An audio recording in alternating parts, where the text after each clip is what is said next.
வணக்கம், welcome to AJC academy.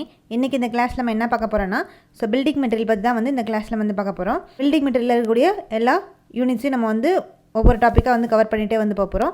So இன்றைக்கி நம்ம பார்த்தோன்னா, இதுக்கு முன்னாடி கிளாஸில் நம்ம பிரிக்ஸ், அதுக்கப்புறம் ராக்ஸ் அண்ட் ஸ்டோன்ஸ், சிமெண்ட் டாப்பிக்லாம் கவர் பண்ணியிருக்கு. ஸோ அதையும் பார்த்துக்கோங்க. இன்றைக்கி நம்ம எம்சாண்ட் பற்றியும் அக்ரிகேட்ஸ் பற்றியும் பார்க்க போகிறோம். ஸோ அது மொத்தம் அதில் 100 பாயிண்ட்ஸ் கம்ப்ளீட் பண்ண போகிறோம். ஸோ கிளாஸ்க்கு போகலாம். ஃபஸ்ட்டு எம்சாண்ட் அப்படின்னா என்னன்னு சொல்லி பார்க்கலாம். அப்போ எம்சாண்ட் அப்படின்றது என்னென்னு பார்த்தோன்னா, இதை மேனுஃபேக்சர் சாண்ட் அப்படின்னு சொல்லி டிஃபைன் பண்ணுறோம். அப்போ எம் அப்படின்றது எதை டினோட் பண்ணுதுன்னா, மேனுஃபேக்சர்டு அப்படின்றது தான் டினோட் பண்ணுது. அப்போ மேனுஃபேக்சர் சாண்ட் தான் எம் சாண்ட். அப்போ எம் சாண்ட் அப்படின்றது ஒரு ஆர்டிஃபிஷியலான சாண்டு. ஸோ அது எப்படி மேனுஃபேக்சர் பண்ணுறாங்க அப்படின்னு சொல்லி பார்த்தோன்னா, இந்த ராக்ஸ் கிரானைட்ஸை பார்த்தோன்னா ஃபைன் பார்ட்டிகல்ஸாக ஸ்டோனை மாற்றி, அதை லார்ஜ் ஸ்டோன்ஸாக மாற்றி, அதை நல்லா க்ரஷ் பண்ணி ஃபைன் பார்ட்டிகல்ஸாக கன்வெர்ட் பண்ணி அதுலேருந்து கிடைக்கக்கூடிய அந்த சாண்டு தான் நம்ம எம் சாண்ட் அப்படின்னு சொல்கிறோம். ஸோ இந்த எம் சாண்ட் எதுக்கு பதிலாக சப்ஸ்டியூஷனாக யூஸ் பண்ணுறாங்கன்னு பார்த்தோன்னா, ரிவர் சாண்டுக்கு சப்ஸ்டியூஷனாக இந்த கன்ஸ்ட்ரக்ஷன் ஒர்க்ஸில் எம் சாண்ட் யூஸ் பண்ணுறோம். ஸோ இந்த எம் சாண்டுக்கு வேறு நிறைய நேம்ஸ் இருக்குது. வேறு என்னென்ன நேம்ஸ்லாம் இந்த எம் சாண்ட் டினோட் பண்ணுறோம் அப்படின்னு சொல்லி பார்த்தோன்னா, crushed sand, crushed stone sand, artificial sand, பொஸ்னோனா சாண்ட் அப்படின்னு சொல்லி இந்த எம் சாண்டை இந்த மாதிரி டிஃப்ரெண்ட் நேம்ஸில் டினோட் பண்ணுறோம். ஸோ இந்த எம் சாண்ட் இந்த ரிவர் சாண்டோட ஸ்கேர்சிட்டி, அதாவது இந்த ரிவர் சாண்டுக்கு நிறைய பஞ்சம் ஏற்பட்டு இருக்கிறனால அதுக்கு பதிலாக, ஸோ அதோட அந்த ரிவர் சாண்டுக்கு பதிலாக அதோட சஸ்டைனபிளை அந்த சொல்யூஷனை குறைக்கணுன்றதுக்காக அதுக்கு பதிலாக உருவாக்கப்பட்ட சாண்ட் தான் எதுன்னு பார்த்தோன்னா இந்த மேனுஃபேக்சர் சாண்டான எம் சாண்டு. ஸோ இந்த எம் சாண்ட் எந்த ஷேப்பில் இருக்குன்னு பார்த்தோன்னா, கியூபிக்கல் ஒரு ஆங்குலர் ஷேப்பில் இருக்கும். இதோட டெக்ஸ்சர் ரஃபாக இருக்கும். வாட்டர் அப்சார்ப்ஷன் இந்த சாண்டுக்கு எவ்வளோ இருக்குன்னு பார்த்தோன்னா 2 to 4% ப்ரெசென்ட் ஆகிருக்கும். இம்ப்யூரிட்டிஸும் இந்த சாண்டில் கம்மியாக தான் இருக்கும். ஸோ இந்த சாண்டோட பல்க் டென்சிட்டி எவ்வளோன்னு பார்த்தோன்னா 1.75 kg/cm3. ஸோ இந்த சாண்டோட specific gravity value 2.5 to 2.9. So இந்த சாண்டில் எவ்வளோ சில்ட் கண்டென்ட் இருக்கலாம்னு பார்த்தோன்னா 2% தான் இருக்கணும். அதுக்கு மேலே இருக்கக்கூடாது. நெக்ஸ்ட் இந்த சாண்டோட ஃபைனஸ் பெர்மிசிபிள் லிமிட், ஸோ எந்த லிமிட்டுக்குள்ளே இந்த ஃபைனஸ் ப்ராப்பர்ட்டி இருக்கலாம்னா லெஸ் தென் 75 மைக்ரான் சைஸ்க்குள்ளே இந்த சாண்டோட ஃபைனஸ் ப்ராப்பர்ட்டி இருக்கலாம். ஸோ இந்த சாண்டை நம்ம மேசன்ட்ரி ஒர்க்ஸில் யூஸ் பண்ணும்போது இதோட ஸ்ட்ரென்த் எவ்வளோ இன்க்ரீஸ் ஆகுதுன்னு பார்த்தோன்னா 30% வரைக்கும் இந்த எம் சாண்டை நம்ம மேசன்ட்ரி ஒர்க்ஸில் யூஸ் பண்ணும்போது அதோட ஸ்ட்ரென்த் 30% வரைக்கும் இன்க்ரீஸ் ஆகுது. ஸோ அதுக்கப்புறம் ரிவர் சாண்டோட கம்பேர் பண்ணும்போது இந்த சாண்டுக்கு பார்த்தோன்னா 6 to 9% கம்ப்ரசிவ் ஸ்ட்ரென்த் அதிகமாக கொடுக்குது இந்த எம் சாண்டு. அதே மாதிரி ரிவர் சாண்டோட கம்பேர் பண்ணும்போது இந்த எம் சாண்ட் 12 to 15% ஃப்ளக்சுவல் ஸ்ட்ரென்த் அதிகமாக கொடுக்கும். ஸோ இந்த சாண்ட் பார்த்தோன்னா நல்லா அப்ரேஷன் ரெசிஸ்டன்ட் ப்ராப்பர்ட்டி கொடுக்குது. ஸோ இந்த எம் சாண்டோட சைஸ் எவ்வளோ இருக்கணும்னா லெஸ் தென் 4.75 mm சைஸில் இருக்கணும். ஸோ இதுதான் இந்த எம் சாண்டோட முக்கியமான ப்ராப்பர்ட்டிஸு. ஸோ அதுக்கப்புறம் பார்த்தோன்னா இந்த எம் சாண்ட் எப்படி மேனுஃபேக்சர் பண்ணுறோன்னு பார்த்தோன்னா, இது 3 ஸ்டேஜஸில் இந்த எம் சாண்டை நம்ம மேனுஃபேக்சர் பண்ணுறோம். ஸோ அதில் ஃபஸ்ட்டு ஸ்டேஜ் என்னென்னு பார்த்தோன்னா, இந்த ஸ்டோன்ஸ் எல்லாத்தையும் நம்ம நல்லா அக்ரிகேட்ஸாக ஃபஸ்ட்டு க்ரஷ் பண்ணிக்கிறோம். அது எப்படி க்ரஷ் பண்ணுறோன்னு பார்த்தோன்னா, vertical shaft impact VSI crusher அப்படின்னு சொல்லி ஒரு க்ரஷர் இருக்குது. அந்த க்ரஷர் யூஸ் பண்ணி தான் இந்த ஸ்டோன்ஸ் எல்லாத்தையும், ராக்ஸ் ஸ்டோன்ஸ் எல்லாத்தையும் உள்ளே போட்டு அதை அக்ரிகேட்ஸாக கன்வெர்ட் பண்ணிக்கிறோம். அதுக்கப்புறம் அக்ரிகேட்ஸாக கன்வெர்ட் பண்ணதுக்கப்புறம் எங்கே எடுத்துகிட்டு போகிறோன்னு பார்த்தோன்னா, இந்த ரோட்டோ பேக்டர் அப்படின்னு சொல்லக்கூடிய ஒரு க்ரஷருக்கு எடுத்துகிட்டு போகிறோம். அந்த அக்ரிகேட்ஸ் எல்லாத்தையும் அதில் போட்டு நல்லா க்ரஷ் பண்ணுறோம். அது எது வரைக்கும் க்ரஷ் பண்ணுறோன்னு பார்த்தோன்னா, நம்மளுக்கு என்ன சைஸ், இந்த கிரெயின் சைஸ் வேணுமோ, ஸோ எம் சாண்ட் 75 மைக்ரான்குள்ளே இருக்கணும்னா அந்த சைஸில் அந்த ஃபைனஸ் கொடுக்கலாம். ஸோ இந்த மாதிரி ஒவ்வொரு கிரேட் ஆஃப் சைஸை வச்சு நம்ம இந்த ரோட்டோ பேக்டரில் நல்லா கிரைண்ட் பண்ணி இந்த அக்ரிகேட்ஸ் எல்லாத்தையும் கிரைண்ட் பண்ணி நம்மளுக்கு தேவையான கிரைன் சைஸ்க்கு கொண்டு வந்துக்கலாம். இது செகண்ட் ஸ்டெப்பு. அப்புறம் ஃபைனல் ஸ்டெப் என்னென்னு பார்த்தோன்னா, இந்த கிரைன் சைஸ் எல்லாம் தேவையான கிரைன் சைஸ் எல்லாம் கிடச்சதுக்கப்புறம் நம்ம என்ன பண்ணுறோன்னா, இந்த டஸ்ட் பார்ட்டிகல்ஸ் எல்லாம் ஸ்க்ரீனிங் பண்ணுறோம். ஸோ ஸ்க்ரீனிங் அப்படின்றது இந்த டஸ்ட் பார்ட்டிகல் எல்லாத்தையும் ரிமூவ் பண்ணக்கூடிய அந்த ப்ராசஸ் தான் நம்ம ஸ்க்ரீனிங் அப்படின்னு சொல்கிறோம். ஸோ இப்போ ஃபைனல் ஸ்டேஜில் இந்த ஸ்க்ரீனிங்லாம் பண்ணுறோம். அதுக்கப்புறம் சின்ன சின்ன பார்ட்டிகல்ஸ் எல்லாத்தையும் எலிமினேட் பண்ணுறதுக்கு அந்த சாண்டை நம்ம வாஷ் பண்ணி அதுக்கப்புறம் நம்ம அந்த சாண்ட் மேனுஃபேக்சர் பண்ணுறோம். ஸோ இதுதான் இப்படி தான் இந்த 3 ஸ்டேஜஸில் தான் இந்த எம் சாண்ட் மேனுஃபேக்சர் கண்டக்ட் பண்ணுறாங்க. அதுக்கடுத்து இந்த எம் சாண்டில் பார்த்தோன்னா டிஃப்ரெண்ட் டைப்ஸ் இருக்குது. அது என்னென்னு பார்த்தோன்னா, ஃபஸ்ட்டு இந்த M sand for concreting. So M sand for concreting அப்படின்றது காங்கிரீட் ஒர்க்ஸில் மட்டுமே யூஸ் பண்ணக்கூடிய எம் சாண்ட் தான் இந்த சாண்டு. ஸோ இந்த எம் சாண்ட் இந்த காங்கிரீட் ஒர்க்ஸ் மட்டும் யூஸ் பண்ணக்கூடிய இந்த எம் சாண்டோட சைஸ் எவ்வளோ இருக்குன்னு பார்த்தோன்னா 150 மைக்ரான் to 4.75 mm சைஸில் இருக்கும். அதுக்கப்புறம் செகண்ட் டைப் பார்த்தோன்னா M sand for plastering. So இது எங்கே யூஸ் பண்ணுறோன்னு பார்த்தோன்னா, வால் பிளாஸ்டரிங் பர்பஸ்க்கு இந்த எம் சாண்ட் யூஸ் பண்ணுறோம். ஸோ இதோட சைஸ் எவ்வளோ இருக்குன்னா 150 மைக்ரான் to 2.36 mm சைஸில் இருக்கும். அதுக்கப்புறம் தேர்ட் டைப் வந்து பார்த்தோன்னா M sand for brick work. So M sand for brick work அப்படின்றது இது எங்கே யூஸ் பண்ணுறோன்னா மேசன்ட்ரி ஒர்க் இல்லாட்டி பிரிக் ஒர்க்கில் வந்து யூஸ் பண்ணுறோம். ஸோ இதில் சைஸ் வந்து எவ்வளோ இருக்கணும்னா 150 மைக்ரான் டு 3.55 mm சைஸில் வந்து இந்த எம்சாண்ட் வந்து ப்ரெசென்ட் ஆகிருக்கணும். ஸோ இதான் வந்து 3 different types of M sand. So concrete ஒர்க்கில் பிளாஸ்டரிங் ஒர்க்கில் பிரிக் ஒர்க்கில் இந்த மாதிரி டிஃப்ரெண்ட் டைப்ஸ் ஆஃப் எம்சாண்ட் வந்து யூஸ் பண்ணுறோம். அதுக்கப்புறம் இந்த எம்சாண்ட் வந்து எந்த மாதிரியான ப்ராப்பர்ட்டிஸ்லாம் வேறு கொடுக்குதுன்னு பார்த்தோன்னா, இந்த எம்சாண்ட் வந்து காங்கிரீட்டில் நம்ம வந்து யூஸ் பண்ணும்போது அந்த காங்கிரீட்டில் இருக்கக்கூடிய அக்ரிகேட்டில் வாய்ட்ஸ் வந்து ப்ரெசென்ட் ஆகிருக்கும். அந்த கோர்ஸ் அக்ரிகேட்டில் பார்த்தோன்னா வாய்ட்ஸ் வந்து அதிகமாக வந்துருக்கும். அந்த வாய்ட்ஸ் எல்லாத்துலேயும் போய் வந்து ஃபில் பண்ணுறது எதோட வேலைன்னு பார்த்தோன்னா இந்த எம்சாண்டோட வேலை. ஸோ அப்படி எல்லாத்தையும் அந்த வாய்ட்ஸ் எல்லாத்தையும் வந்து ஃபில் பண்ணி அந்த காங்கிரீட் எப்படி மாற்றுதுன்னு பார்த்தோன்னா நல்லா காம்பேக்டாகவும் டென்ஸாக வந்து மாற்றிடுது. அதே மாதிரி நல்ல ஸ்ட்ரென்த்து வந்து இன்க்ரீஸ் பண்ணுது இந்த எம்சாண்டை. வேறு என்ன பண்ணுது அப்படின்னு சொல்லி வந்து பார்த்தோன்னா, ஸோ நல்ல எக்ஸ்ட்ரீமான என்விரான்மெண்டல் கண்டிஷனை வந்து விஸ்டாண்ட் பண்ணக்கூடிய பவர் வந்து இந்த எம்சாண்டுக்கு வந்து இருக்குது. ஸோ அதே மாதிரி நல்லா கரோஷன் ரெசிஸ்டண்ட்டாக, ஸோ இந்த காங்கிரீட்டில் வந்து ரெயின்ஃபோர்ஸ்மெண்ட் வந்து ப்ரொவைட் பண்ணும்போது அங்கே எதுவும் கரோஷன் வந்து ஆகாமல் இருக்கணுன்றதுக்காக நல்லா ப்ராப்பர்ட்டி வந்து கொடுக்கும். அதே மாதிரி இம்பர்மிபிலிட்டியாக வந்து இந்த எம்சாண்ட் வந்து வச்சுக்கும். இந்த காங்கிரீட்டை ஃப்ரீசிங் அண்ட் தாயிங் வராமல் வந்து பார்த்துக்கும். நல்ல டியூரபிலிட்டியை வந்து இந்த காங்கிரீட்டுக்கு வந்து கொடுக்கும். ஸோ இந்த மாதிரியான ப்ராப்பர்ட்டிஸும் இந்த எம்சாண்ட் வந்து கொடுக்குது. அதுக்கப்புறம் வந்து பார்த்தோன்னா இந்த எம்சாண்ட் வந்து யூஸ் பண்ணும்போது காங்கிரீட்டில் வந்து யூஸ் பண்ணும்போது நம்மளுக்கு லோவான வாட்டர் சிமெண்ட் ரேஷியோ தான் வந்து தேவைப்படும். அதனால் நல்ல ஒர்க்கபிலிட்டி நம்மளுக்கு வந்து கிடைக்கும். ஸோ வேறு என்ன பண்ணுதுன்னு பார்த்தோன்னா, இப்போ இந்த காங்கிரீட்டை நம்ம வந்து ப்ளேஸ் பண்ணதுக்கப்புறம் அதுக்கப்புறம் அந்த காங்கிரீட் வந்து ஹார்டன் ஆகும்போது பார்த்தோன்னா நிறைய கன்ஸ்ட்ரக்ஷன் டிஃபெக்ட்ஸ் வந்து க்ரியேட் ஆகும். ஸோ அது என்ன மாதிரியான கன்ஸ்ட்ரக்ஷன் டிஃபெக்ட்ஸ்னு பார்த்தோன்னா செக்ரிகேஷன், ப்ளீடிங், ஹனிகோம்டு, வாய்ட்ஸு, கேப்லரி. ஸோ இதெல்லாமே வந்து பார்த்தோன்னா இந்த காங்கிரீட்டில் பிளேஸ்மெண்ட் அப்பையோ இல்லைனாட்டி பிளேஸ்மெண்ட் பண்ணி முடிச்சதுக்கப்புறம் இந்த மாதிரியான கன்ஸ்ட்ரக்ஷன் டிஃபெக்ட்ஸ் வந்து க்ரியேட் ஆகுது. ஸோ இது எல்லாத்தையும் வந்து குறைக்கிறது எது மூலமாக குறைக்கிறோன்னு பார்த்தோன்னா இந்த எம்சாண்ட் யூஸ் பண்ணுறதுனால இந்த மாதிரியான டிஃபெக்ட்ஸ் எல்லாம் வந்து குறையுது. அதுக்கப்புறம் இந்த எம்சாண்ட் நம்ம வந்து யூஸ் பண்ணுறதுனால இந்த ரிவர் பெட்ஸை வந்து நம்ம வந்து தோண்டிகிட்டே வந்து இருக்கிறனால என்ன ஆகும்னா நிறைய என்விரான்மெண்டல் டிசாஸ்டர் வந்து நடக்கும். ஸோ என்ன மாதிரியான என்விரான்மெண்டல் டிசாஸ்டர்லாம் நடக்குதுன்னு பார்த்தோன்னா, அந்த கிரவுண்ட் வாட்டர் டேபிள் வந்து ஃபுல்லாக டிப்ளீஷன் ஆயிரும், அப்படியே வந்து வற்றி போயிடும். அதனால வந்து நிறைய நம்மளுக்கு ட்ராபேக்ஸ் வந்து க்ரியேட் ஆகும். பிரிட்ஜஸ்ஸு, டேம்ஸோட ஃபவுண்டேஷன் எல்லாம் வந்து இந்த மாதிரி மண்ணை தோண்ட அதோட ஃபவுண்டேஷன் எல்லாம் வந்து கொலாப்ஸ் ஆகிறதுக்கு சான்சஸ் வந்து இருக்குது. ஸோ இந்த மாதிரியான என்விரான்மெண்டல் டிசாஸ்டர் வந்து நடக்காமல் இருக்கணுன்றதுக்காக நம்ம என்ன பண்ணுறோன்னா இந்த எம்சாண்ட் வந்து ரிவர் சாண்டுக்கு பதிலாக வந்து யூஸ் பண்ணுறோம். ஸோ அதனால் இந்த எம்சாண்ட் வந்து நல்லா எக்கோ ஃப்ரெண்ட்லியாக வந்து ப்ரெசென்ட் ஆகிருக்குது. இதனால் எந்த பாதிப்பும் வந்து என்விரான்மெண்ட்டுக்கு வந்து கிடையாது. அதே மாதிரி இந்த எம்சாண்ட் நம்ம வந்து யூஸ் பண்ணுறதுனால அதில் டிரான்ஸ்போர்ட்டேஷன் காஸ்ட் வந்து எவ்வளோ குறையுதுன்னா, இந்த ரிவர் சாண்டோட டிரான்ஸ்போர்ட்டேஷன் காஸ்ட்டோட 30 to 50% வந்து கம்மியாக தான் இந்த எம்சாண்ட் வந்து டிரான்ஸ்போர்ட் பண்ணுற காஸ்ட் வந்து ப்ரெசென்ட் ஆகிருக்கும். ஸோ எம்சாண்ட் வந்து யூஸ் பண்ணுறதுனால இந்த ரிவர் சாண்டோட இந்த சிமெண்ட்டு கூட நல்ல பாண்ட் வந்து எது கிடைக்கும்னு பார்த்தோன்னா இந்த எம்சாண்டுக்கு வந்து கிடைக்கும் when compared to ரிவர் சாண்டை கம்பேர் பண்ணும்போது.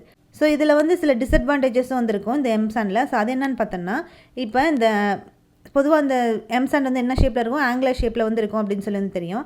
ஸோ இப்போ இந்த ஆங்குலர் டெக்ஸ்சரும் ஃப்ளாக்கி பார்ட்டிகல்ஸும் கரெக்டாக வந்து இந்த ப்ராப்பராக நம்ம வந்து க்ரஷ் பண்ணாமல் விட்டோம் அப்படின்னா, ஸோ இந்த அக்ரிகேட்ஸை வந்து நல்ல ஆங்குலர் டெக்ஸ்சர்லையோ இல்லை ஃப்ளாக்கி பார்ட்டிகல்ஸாக வந்து வராமல் போயிடுச்சு அப்படின்னா, அப்போ என்ன நடக்குதுன்னா அந்த எம்சாண்ட் நம்ம வந்து யூஸ் பண்ணும்போது கன்ஸ்ட்ரக்ஷன் ஒர்க்ஸில் வந்து யூஸ் பண்ணும்போது வாட்டர் ரெக்குயர்மெண்ட்டும் சிமெண்ட் ரெக்குயர்மெண்ட்டும் அதிகமாக வந்து அந்த தேவைக்கு அதிகமாக அந்த வாட்டர் ரெக்குயர்மெண்ட்டும் சிமெண்ட் ரெக்குயர்மெண்ட்டும் தேவைப்படுறதுனால இது கன்ஸ்ட்ரக்ஷன் ஒர்க்ஸுக்கு நம்மளுக்கு வந்து சூட்டபிளாக இல்லாமல் வந்து போயிடும். எப்போ ஆங்குலர் டெக்ஸ்சரும் ஃப்ளாக்கி பார்ட்டிகல்ஸும் கரெக்டாக நம்மளுக்கு இந்த எம்சாண்டில் வந்து கிடைக்கல அப்படின்னா இந்த மாதிரியான டிஸ்அட்வான்டேஜ் வந்து நடந்துடும். அதே மாதிரி இந்த எம்சாண்ட் வந்து பார்த்தோன்னா நிறைய மாய்ஸ்சர் கண்டென்ட்டை அப்சர்வ் பண்ணி வைக்கக்கூடிய கெப்பாசிட்டி வந்து இந்த எம்சாண்டுக்கு வந்து இருக்குது. ஸோ இது வந்து ஒரு டிஸ்அட்வான்டேஜ். எப்போவுமே வந்து சாண்ட் வந்து அதிகமான மாய்ஸ்சர் கண்டென்ட் வந்து அப்சர்வ் பண்ணி வைக்கக்கூடாது. ஸோ நிறையா வந்து இந்த எம்சாண்டில் வந்து பார்த்தோன்னா நிறைய அட்வான்டேஜஸும் வந்துருக்கு, கொஞ்சம் டிஸ்அட்வான்டேஜ் வந்து ப்ரெசென்ட் ஆகிருக்கு. ஸோ இதுதான் வந்து இந்த எம்சாண்டில் இப்போ பார்த்தது எல்லாமே வந்து முக்கியமான பாயிண்ட்ஸ். அப்போ எம்சாண்டை பற்றி வந்து இப்போ உங்களுக்கு வந்து தெரிஞ்சிருக்கும். ஸோ அடுத்து நம்ம என்ன பார்க்க போகிறோம்னா அக்ரிகேட்ஸ் பற்றி வந்து பார்க்க போகிறோம். ஸோ அக்ரிகேட்டில் இருக்கக்கூடிய முக்கியமான பாயிண்ட்ஸ்லாம் வந்து என்னென்ன இருக்குது அப்படின்றத வந்து பார்க்க போகிறோம். அப்போ அக்ரிகேட்ஸ் அப்படின்றது என்னென்னு பார்த்தோன்னா, ஸோ இந்த அக்ரிகேட் வந்து பார்த்தோன்னா ஒரு ஃபில்லராக வந்து யூஸ் பண்ணுறோம். எங்கே யூஸ் பண்ணுறோன்னா இந்த பைண்டிங் மெட்டீரியலான மார்ட்டர், காங்கிரீட்டில் வந்து ஒரு ஃபில்லராக எது வந்து யூஸ் ஆகுதுன்னா இந்த அக்ரிகேட் வந்து யூஸ் ஆகுது. ஸோ இந்த அக்ரிகேட் வந்து பொதுவாக எங்கேருந்து எடுக்கிறாங்கன்னு பார்த்தோன்னா igneous rock, metamorphic rock, sedimentary ராக்லேருந்து தான் இந்த அக்ரிகேட்ஸ் வந்து எடுக்கிறாங்க. ஸோ அந்த அக்ரிகேட்ஸ் வந்து இந்த காங்கிரீட்டுக்கு, ஸோ அந்த அக்ரிகேட் தான் வந்து என்னென்னா அந்த காங்கிரீட்டுக்கு ஒரு பாடியை வந்து ஃபார்ம் பண்ணி கொடுக்குறதே எதுன்னு பார்த்தோன்னா இந்த அக்ரிகேட்ஸ் தான் வந்து ஃபார்ம் பண்ணி கொடுக்கும். அதே மாதிரி இந்த காங்கிரீட்டோட டோட்டல் வால்யூமில் அக்ரிகேட் வந்து எவ்வளோ ஸ்பேஸ் வந்து ஆக்குபை பண்ணியிருக்குன்னு பார்த்தோன்னா 70 to 80% ஆஃப் ஸ்பேஸ் வந்து ஆக்குபை பண்ணியிருக்கிறது. இந்த டோட்டல் வால்யூம் ஆஃப் காங்கிரீட்டில் எது ஆக்குபை பண்ணியிருக்குன்னா அக்ரிகேட் தான் வந்து ஆக்குபை பண்ணியிருக்கு. ஸோ அதுக்கப்புறம் இந்த அக்ரிகேட் வந்து எப்படி இருக்கணும்னா க்ளீனாக இருக்கணும், ஹார்டாக இருக்கணும், ஸ்ட்ராங்காக இருக்கணும், டியூரபிளாக இருக்கணும், அதே மாதிரி கிரேடட் சைஸில் வந்து ப்ரெசென்ட் ஆகிருக்கணும் இந்த அக்ரிகேட்ஸு.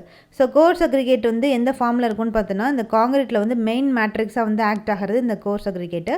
ஃபைன் அக்ரிகேட் வந்து எப்படி ஆக்ட் ஆகும்னு பார்த்தோன்னா, இந்த கோர்ஸ் அக்ரிகேட்டில் ஃபில்லர் மேட்ரிக்ஸாக வந்து ஆக்ட் ஆகிறது இந்த ஃபைன் அக்ரிகேட். ஸோ இதான் வந்து கோர்ஸ் அக்ரிகேட், ஃபைன் அக்ரிகேட். அதுக்கடுத்து இப்போ நேச்சுரல் அக்ரிகேட்னா வந்து என்ன அப்படின்னு சொல்லி வந்து பார்க்க போகிறோம். ஸோ அப்போ ஃபஸ்ட்டு நேச்சுரல் அக்ரிகேட் அப்படின்றது என்னென்னு பார்த்தோன்னா, இது எங்கேருந்து கிடைக்குதுன்னா, இந்த igneous rock, sedimentary rock, metamorphic rock எல்லாத்தையும் வந்து குவார்லேருந்து எடுத்துகிட்டு வரோம். அப்படி எடுத்துகிட்டு வந்ததுக்கப்புறம் அதை நல்லா வந்து க்ரஷ் பண்ணி அதுலேருந்து கிடைக்கக்கூடிய அந்த அக்ரிகேட்ஸ் தான் நம்ம வந்து நேச்சுரல் அக்ரிகேட் அப்படின்னு வந்து சொல்கிறோம். ஸோ இதுக்கு இந்த நேச்சுரல் அக்ரிகேட்டுக்கு எக்ஸாம்பிள் பார்த்தோன்னா கிராவல், சாண்ட், க்ரஷ் ராக்ஸ் இதெல்லாம் வந்து இந்த நேச்சுரல் அக்ரிகேட்டுக்கு வந்து எக்ஸாம்பிள். எந்த டைப் ஆஃப் அக்ரிகேட்டை நம்ம வந்து அதிகமாக வந்து யூஸ் பண்ணுவோம் அப்படின்னு பார்த்தோன்னா, இக்னியஸ் ராக்லேருந்து கிடைக்கக்கூடிய அந்த அக்ரிகேட்டை தான் நம்ம வந்து அதிகமாக அக்ரிகேட்ஸ் தான் வந்து யூஸ் பண்ணுவோம். ஸோ இது வந்து நேச்சுரல் அக்ரிகேட். அதுக்கடுத்து பார்த்தோன்னா ஆர்டிஃபிஷியல் அக்ரிகேட். ஸோ ஆர்டிஃபிஷியல் அக்ரிகேட்டுக்கு எக்ஸாம்பிள் என்னென்னு பார்த்தோன்னா, broken bricks, blast furnace slag, synthetic aggregate. So இதெல்லாம் வந்து இந்த ஆர்டிஃபிஷியல் அக்ரிகேட்டோட எக்ஸாம்பிள். அப்போ ப்ரோக்கன் பிரிக்ஸ் அப்படின்றது என்னென்னு பார்த்தோன்னா, இதை வந்து இன்னொரு நேமில் எப்படி சொல்லலாம்னா பிரிக் பேட்ஸ் அப்படின்னு வந்து சொல்லலாம். ஸோ இந்த பிரிக் பேட்ஸை வந்து நம்ம எங்கே யூஸ் பண்ணுறோன்னு பார்த்தோன்னா, மாஸ் காங்கிரீட்டிங் ஒர்க்ஸ் ஆன ஃபவுண்டேஷன் பேஸில் இந்த பிரிக் பேட்ஸ் வந்து நம்ம வந்து யூஸ் பண்ணுறோம். பட் ஆனால் ரெயின்ஃபோர்ஸ்டு காங்கிரீட் ஒர்க்ஸில் இந்த பிரிக் பேட்ஸ் வந்து யூஸ் பண்ண முடியாது. அதை வந்து இந்த ஃபவுண்டேஷன் பேஸில் மட்டும்தான் வந்து யூஸ் பண்ண முடியும். ஸோ இதான் வந்து பிரிக் பேட்ஸ் ஆர் ப்ரோக்கன் பிரிக்ஸ். அதுக்கடுத்த ஆர்டிஃபிஷியல் அக்ரிகேட் என்னென்னு பார்த்தோன்னா, பிளாஸ்ட் ஃபர்னஸ் ஸ்லாக் அக்ரிகேட். அப்போ பிளாஸ்ட் ஃபர்னஸ் ஸ்லாக் அக்ரிகேட் அப்படின்றது இந்த பிளாஸ்ட் ஃபர்னஸ்லேருந்து இந்த ஸ்லாக் வந்து கிடைக்கும். ஸோ அந்த ஸ்லாகை தான் நம்ம வந்து கிரைண்ட் பண்ணி க்ரஷ் பண்ணி நம்ம வந்து அக்ரிகேட்டாக வந்து யூஸ் பண்ணுறோம். ஸோ அப்போ அந்த ஸ்லாகை, அந்த பிளாஸ்ட் ஃபர்னஸ்லேருந்து கிடைக்கக்கூடிய அந்த ஸ்லாகை ஸ்லோவாக வந்து கூல் பண்ணி அதை க்ரஷ் பண்ணி கிடைக்கிற அக்ரிகேட்டை தான் நம்ம வந்து பிளாஸ்ட் ஃபர்னஸ் ஸ்லாக் அக்ரிகேட் அப்படின்னு வந்து சொல்கிறோம். ஸோ அந்த பிளாஸ்ட் ஃபர்னஸ் ஸ்லாக் அக்ரிகேட்டுக்கு வந்து பார்த்தோன்னா நல்ல ஃபயர் ரெசிஸ்டிங் ப்ராப்பர்ட்டி நல்லா வந்து கொடுக்கும். பட் ஆனால் கரோஷன் வந்து ஏற்படுத்தும். ஏன்னு பார்த்தோன்னா, இந்த ஸ்லாகில் வந்து சல்ஃபர் கண்டென்ட் வந்து ப்ரெசென்ட் ஆகிருக்கனால இந்த ரெயின்ஃபோர்ஸ்மெண்ட்டில் வந்து கரோஷனை வந்து க்ரியேட் பண்ணிடும் இந்த டைப் ஆஃப் அக்ரிகேட்டை நம்ம வந்து யூஸ் பண்ணும் போது. ஸோ அப்போ இந்த பிளாஸ்ட் ஃபர்னஸ் ஸ்லாக் அக்ரிகேட்டோட ஸ்பெசிஃபிக் கிராவிட்டி வேல்யூ எவ்வளோன்னு பார்த்தோன்னா 2 to 2.8 அந்த ரேஞ்சில் வந்து இருக்கும். அதில் பல்க் டென்சிட்டி வந்து பார்த்தோன்னா 1120 to 1300 kg/m3. ஸோ இதெல்லாம் வந்து பிளாஸ்ட் ஃபர்னஸ் ஸ்லாக் அக்ரிகேட்டோட ப்ராப்பர்ட்டிஸ். அதுக்கடுத்து மூணாவது அக்ரிகேட்னு பார்த்தோன்னா சிந்தட்டிக் அக்ரிகேட்.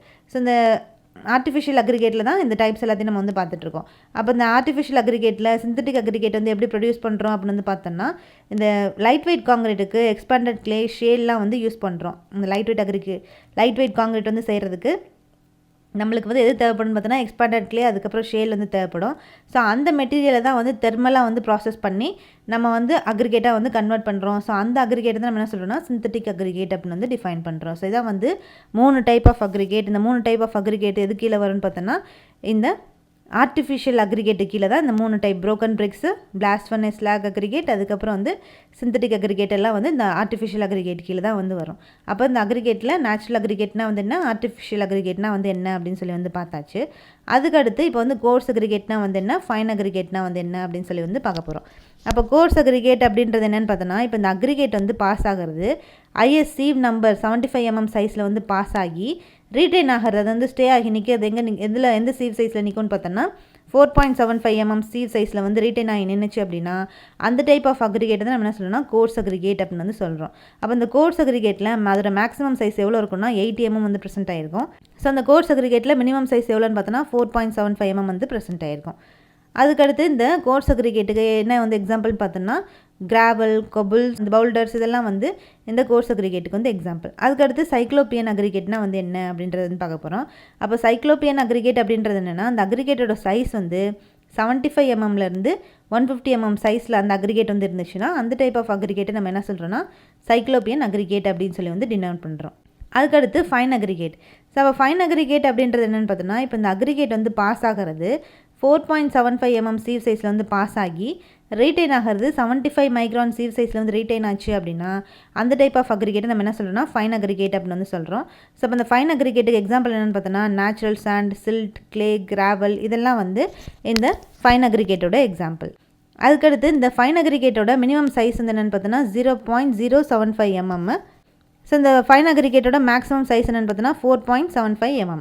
ஸோ இந்த பார்ட்டிக்கல் சைஸ் வந்து 0.06 mmலேருந்து 0.002 mm சைஸில் அந்த பார்ட்டிகளோட சைஸ் வந்து ப்ரெசென்ட் ஆயிடுச்சு அப்படின்னா அந்த பார்ட்டிகல்ஸ் நம்ம என்ன சொல்லணும்னா சில்ட் அப்படின்னு சொல்லி வந்து டினோட் பண்ணுறோம். இதே வந்து இந்த பார்ட்டிகளோட சைஸ் வந்து லெஸ் தென் 0.002 mm சைஸ்லேருந்து கம்மியாக இருந்துச்சுன்னா அந்த பார்ட்டிகளை நம்ம எப்படி சொல்கிறோம்னா கிளே அப்படின்னு சொல்லி வந்து டிஃபைன் பண்ணுறோம்.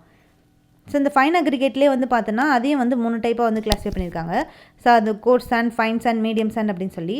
அப்போ இந்த ஃபைன் அக்ரிகேட்டில் கோர்ஸ் சாண்ட் வந்து எந்த ரேஞ்சில் இருக்குன்னு பார்த்தோன்னா 2 mm to 0.5 mm, medium sand அப்படின்றது 0.5 mm to 0.25 mm, fine sand அப்படின்றது 0.25 to 0.06 mm வந்து அந்த சைஸில் வந்து ப்ரெசென்ட் ஆகிருக்கும். ஸோ இதான் வந்து ஃபைன் அக்ரிகேட்டோட 3 டைப்ஸ். ஸோ அதுக்கடுத்து பார்த்தோன்னா இப்போ ஃபைன் அக்ரிகேட்னா என்ன, கோர்ஸ் அக்ரிகேட்னா வந்து என்ன அப்படின்னு சொல்லி வந்து பார்த்தாச்சு. அதுக்கு அடுத்த டைப் ஆஃப் அக்ரிகேட் என்ன பார்க்குறோன்னா கிரேடட் அக்ரிகேட்னா வந்து என்ன அப்படின்னு சொல்லி வந்து பார்க்க போகிறோம். அப்போ கிரேடட் அக்ரிகேட் அப்படின்றது என்னென்னு பார்த்தோன்னா இப்போ இந்த அக்ரிகேட் சைஸ் வந்து ஒரே ஒரு பர்டிகுலர் சைஸ் ஆஃப் ஐஎஸ்சிவ் சைஸ் வந்து இருக்கும். ஸோ அந்த ஒரே ஒரு பர்டிகுலர் ஐஎஸ்சிவ் சைஸில் மட்டுமே வந்து பாஸ் ஆகி ரிட்டைன் ஆகக்கூடிய அந்த அக்ரிகேட் தான் நம்ம என்ன சொல்கிறோன்னா கிரேடட் அக்ரிகேட் அப்படின்னு வந்து சொல்கிறோம். அப்போ அதுக்கு பெஸ்ட் எக்ஸாம்பிள் வந்து பார்த்தோன்னா இப்போ கிரேடட் அக்ரிகேட் இந்த அக்ரிகேட்டோட நாமினல் சைஸ் வந்து 20 mm, 40 mm, 50 mm அப்படின்னு சொல்லி வந்து கொடுத்துருப்பாங்க. அப்போ இந்த அக்ரிகேட்டோட நாமினல் சைஸ் வந்து 20 mm அப்படின்றது என்ன டினோட் பண்ணுதுன்னா இந்த அக்ரிகேட் வந்து ஐஎஸ்சி நம்பர் 20 mmல மட்டுமே வந்து பாஸ் ஆகிருக்கும். ஸோ அந்த டைப் ஆஃப் அக்ரிகேட் தான் நம்ம என்ன சொல்கிறோன்னா கிரேடட் அக்ரிகேட். ஒரே ஒரு பர்டிகுலர் கிரேட் சைஸில் மட்டும்தான், சீவ் சைஸில் மட்டும்தான் வந்து பாஸ் ஆகும். ஸோ அந்த டைப் ஆஃப் அக்ரிகேட்டை தான் நம்ம வந்து கிரேடட் அக்ரிகேட் அப்படின்னு சொல்லி வந்து டிஃபைன் பண்ணுறோம். ஸோ அந்த கிரேடிங் அப்படின்றது என்னென்னு பார்த்தோன்னா அந்த பார்ட்டிகல்ஸ் எல்லாத்தையும் வந்து அதோட சைஸாக வந்து டிஸ்ட்ரிபியூட் பண்ணுவோம். ஒவ்வொரு சைஸுக்கு தகுந்த மாதிரி இந்த பார்ட்டிகல்ஸ் அக்ரிகேட்ஸ் எல்லாத்தையும் வந்து டிஸ்ட்ரிபியூட் வந்து பண்ணுறோம். ஸோ அந்த டேர்மை தான் நம்ம என்ன சொல்கிறோன்னா அது எது மூலமாக வந்து பண்ணுறோன்னு பார்த்தோன்னா சீவ் அனாலிசிஸ் அப்படின்ற இந்த மெத்தட் மூலமாக நம்ம இந்த பார்ட்டிகல்ஸ் எல்லாத்தையும் இந்த அக்ரிகேட்ஸ் எல்லாத்தையும் வந்து ஒவ்வொரு சைஸுக்கு தகுந்த மாதிரி வந்து பிரிக்கிறோம். ஸோ அதை தான் நம்ம என்ன சொல்கிறோன்னா கிரேடிங் அப்படின்னு வந்து சொல்கிறோம். அப்போ இந்த ஃபைன் அக்ரிகேட்டில் வந்து பார்த்தோன்னா இந்த எத்தனை சீவ் சைஸ் வந்து இருக்குன்னா 6 ஸ்டாண்டர்ட் சீவ்ஸ் வந்து இந்த ஃபைன் அக்ரிகேட்டுக்கு தனியாக இருக்குது. அது எதுலேருந்து எது வரைக்கும்னு பார்த்தோன்னா 150 மைக்ரான் to 4.75 mm சைஸ் வரைக்கும் இந்த ஃபைன் அக்ரிகேட்டுக்கு 6 ஸ்டாண்டர்ட் சீவ் சைஸ் வந்து இருக்குது. அதே மாதிரி கோர்ஸ் அக்ரிகேட்டுக்கு எத்தனை சீவ் சைஸ் வந்து இருக்குன்னு பார்த்தோன்னா 5 ஸ்டாண்டர்ட் சீவ் சைஸ் வந்து ப்ரெசென்ட் ஆகிருக்கும். அது என்னென்ன அப்படின்னு அது எந்த ரேஞ்சில் இருக்குன்னு பார்த்தீங்கன்னா 4.75 ஆரம்பித்து 80 mm வரைக்கும் வந்து ப்ரெசென்ட் ஆகிருக்கும். ஸோ இது 6 வந்து ஃபைன் அக்ரிகேட்டுக்கு, 5 ஸ்டாண்டர்ட் சைஸ் சீவ் சைஸ் வந்து கோர்ஸ் அக்ரிகேட்டுக்கு வந்து ப்ரெசென்ட் ஆகிருக்குது. ஸோ அடுத்து ஆல் இன் அக்ரிகேட் அப்படின்னு சொல்லி வந்து இருக்குது. அப்போ ஆல் இன் அக்ரிகேட் அப்படின்றது என்னென்னு பார்த்தோன்னா ஒரு நேச்சுரல் அக்ரிகேட்டாக வந்து ப்ரெசென்ட் ஆகிருக்கும் இந்த ஆல் இன் அக்ரிகேட்டு. ஸோ அந்த ஆல் இன் அக்ரிகேட்டில் வந்து பார்த்தோன்னா டிஃப்ரெண்ட் சைஸஸில் டிஃப்ரெண்ட் ஃப்ராக்ஷனில் ஃபைன் அக்ரிகேட், கோர்ஸ் அக்ரிகேட் எல்லாம் அதோட சைஸ் வந்து பார்த்தோன்னா ஃபைன் அக்ரிகேட்டும் ஒவ்வொரு சைஸில் வந்துருக்கும், கோர்ஸ் அக்ரிகேட்டும் ஒவ்வொரு சைஸில் வந்துருக்கும். ஸோ இந்த மாதிரி ஒரு பர்டிகுலர் சைஸ்ன்னு வந்து இல்லாமல் எல்லாம் அந்த ஃபைன் அக்ரிகேட்டும் கோர்ஸ் அக்ரிகேட்டும் டிஃப்ரெண்ட் சைஸஸில் வந்து எல்லாம் கம்பைண்ட் ஆகி ப்ரெசென்ட் ஆகிருக்கக்கூடிய அந்த அக்ரிகேட் தான் நம்ம என்ன சொல்கிறோன்னா ஆல் இன் அக்ரிகேட் அப்படின்னு சொல்லி வந்து டிஃபைன் பண்ணுறோம். ஸோ இந்த டைப் ஆஃப் அக்ரிகேட்டை இந்த ஆல் இன் அக்ரிகேட்டை நம்ம எங்கே வந்து யூஸ் பண்ணக்கூடாதுன்னா குவாலிட்டி அண்ட் கான்கிரீட் ஒர்க்ஸில் இந்த ஆல் இன் அக்ரிகேட் வந்து யூஸ் பண்ண முடியாது. ஸோ இதான் வந்து ஆல் இன் அக்ரிகேட். ஸோ அடுத்த டைப் ஆஃப் அக்ரிகேட் என்ன பார்த்தீங்கன்னா ரவுண்டட் அக்ரிகேட். ஸோ அப்போ ரவுண்டட் அக்ரிகேட்னா வந்து என்ன அப்படின்றத இப்போ வந்து பார்க்க போகிறோம். இப்போ ரவுண்டட் அக்ரிகேட் அப்படின்றது என்னென்னா அது எங்கே கிடைக்கும் அந்த ரவுண்டட் அக்ரிகேட்னு பார்த்தோன்னா ரிவரில் அந்த சீஷோர்லேருந்துலாம் வந்து நம்மளுக்கு இந்த ரவுண்டட் அக்ரிகேட்டே பார்த்தோன்னா ரவுண்ட் ஷேப்பில் வந்து இருக்கும். ஸோ அதான் வந்து ரவுண்டட் அக்ரிகேட். அது எங்கே கிடைக்கும்னா அந்த ரிவர்லேயும் சீஷோர்லேருந்து மட்டும்தான் வந்து கிடைக்கும். ஸோ இந்த அக்ரிகேட்டை நம்ம வந்து யூஸ் பண்ணும்போது காங்கிரீட் ஒர்க்ஸில் வந்து யூஸ் பண்ணும்போது இந்த காங்கிரீட்டில் எவ்வளோ வாய்ட்ஸ் வந்து கிடைக்கும்னு பார்த்தோன்னா 32% ஆஃப் வாய்ட்ஸ் வந்து இந்த காங்கிரீட்டில் வந்து கிரியேட் ஆகுது இந்த அக்ரிகேட் நம்ம வந்து யூஸ் பண்ணுறதுனால. ஸோ இதுதான் வந்து இருக்கிறதுலே கம்மியான மினிமம் வாய்ட்ஸ் வந்து கொடுக்கக்கூடிய அக்ரிகேட்டு. அதே மாதிரி இதோட surface area to volume ratio வந்து மினிமமாக தான் வந்திருக்கும். இந்த சிமெண்ட் பேஸ்ட் வந்து பார்த்தோன்னா இந்த அக்ரிகேட்டுக்கு எவ்வளோ தேவைப்படும்னு பார்த்தோன்னா கம்மியாக தான் வந்து தேவைப்படும். ஸோ இதில் இந்த அக்ரிகேட்டை நம்ம வந்து காங்கிரீட்டில் வந்து யூஸ் பண்ணுறதுனால இன்டர்லாக்கிங் பாண்டு, ஸோ பாண்டு வந்து புவராக தான் வந்து நம்மளுக்கு வந்து கிடைக்கும் இந்த ரவுண்டட் அக்ரிகேட்டை வந்து யூஸ் பண்ணுறதுனால. அதனால் எங்கெல்லாம் வந்து யூஸ் பண்ண முடியாதுன்னா ஹை ஸ்ட்ரென்த் காங்கிரீட் ஒர்க்ஸில், பேமெண்ட்ஸ்லாம் வந்து நம்ம இந்த ரவுண்டட் அக்ரிகேட்டை வந்து யூஸ் பண்ண முடியாது. பட் ஆனால் நல்ல ஒர்க்கபிலிட்டி வந்து கொடுக்கும் இந்த ரவுண்டட் அக்ரிகேட்டு. ஸோ இதான் வந்து ரவுண்டட் அக்ரிகேட்டு. அதுக்கு அடுத்த டைப் என்னென்னு பார்த்தோன்னா இர்ரெகுலர் அக்ரிகேட்டு. ஸோ அப்போ இர்ரெகுலர் அக்ரிகேட் அப்படின்றது எங்கேருந்து கிடைக்குதுன்னு பார்த்தோன்னா பிட் சாண்டு, கிராவல்லேருந்து தான் வந்து இந்த இர்ரெகுலர் அக்ரிகேட் வந்து கிடைக்கும். ஸோ இந்த இர்ரெகுலர் அக்ரிகேட்டை நம்ம வந்து காங்கிரீட் ஒர்க்ஸில் வந்து யூஸ் பண்ணும்போது அங்கே வாய்ட்ஸ் இந்த காங்கிரீட்டில் எவ்வளோ கிரியேட் ஆகுதுன்னா 36% வந்து வாய்ட்ஸ் வந்து கிரியேட் ஆகுது. அதுக்கு வந்து எவ்வளோ சிமெண்ட் பேஸ்ட் வந்து தேவைப்படுன்னு பார்த்தோன்னா நிறைய சிமெண்ட் பேஸ்ட் வந்து இந்த அக்ரிகேட் வந்து யூஸ் பண்ணும்போது தேவைப்படும்.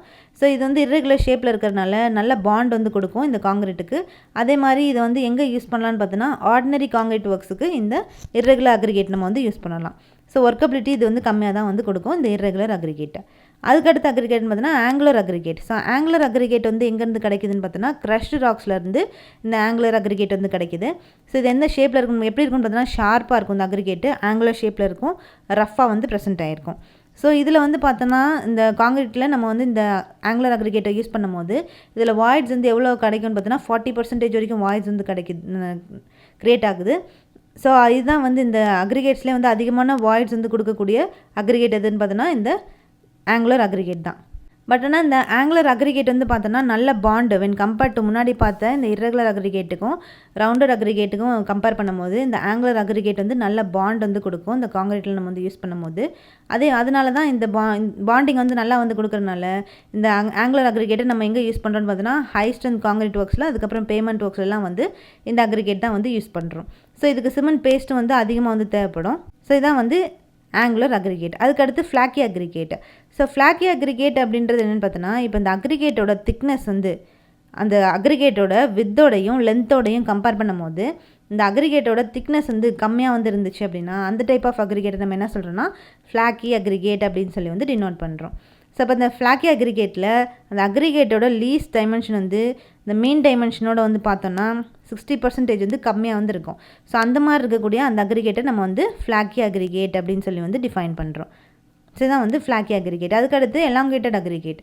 அப்போ எலாங்கேட்டட் அக்ரிகேட் அப்படின்றது என்னென்னு பார்த்தோன்னா, ஸோ இந்த அக்ரிகேட்டோட லென்த் வந்து எதோட கம்பேர் பண்ணுறாங்கன்னா வித்தோடையும் திக்னஸோடையும் கம்பேர் பண்ணுறாங்க. அப்போ இந்த அக்ரிகேட்டோட லென்த் வந்து பார்த்தோன்னா இந்த அக்ரிகேட்டோட வித்தோடையும் திக்னஸோடையும் கம்பேர் பண்ணும்போது இந்த அக்ரிகேட்டோட லென்த் வந்து லார்ஜராக வந்து இருக்கும். ஸோ அப்படி லார்ஜாக வந்து இருக்கக்கூடிய அந்த அக்ரிகேட்டை தான் நம்ம என்ன சொல்கிறோன்னா எலாங்கேட்டட் அக்ரிகேட் அப்படின்னு சொல்லி வந்து டிஃபைன் பண்ணுறோம்.